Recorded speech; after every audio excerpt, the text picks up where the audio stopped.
Hello. First, let me introduce myself. My name is Jeniffer, and I'd like to talk to you a little bit about one of my passions, books, especially fantasy books. So let me start.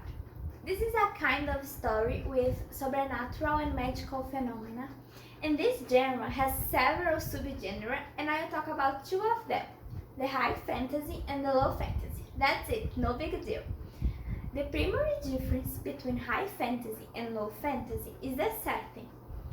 In high fantasy, the stories take place in a secondary fictional setting that is utterly independent of real world. And in low fantasy, the stories take place in a familiar real world setting.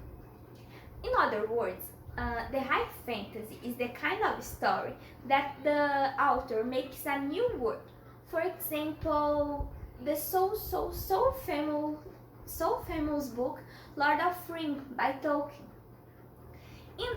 In this world, this story doesn't take a place in our world, but in a new world. In other hand, in the low fantasy, the stories take a place in a real world with the addition of fantastical elements. For example, the books by Cassandra Clare.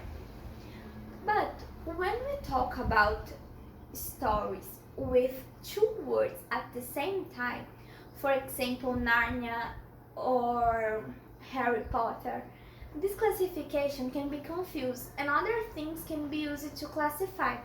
For example, if the story is romantic story or if the story is epic story. But I'd like to say that this classification is only a classification used by authors and marketing teams, but I think this is interesting. So this is, thank you very much for listening. I hope you learned a little bit about fantasy books. Bye.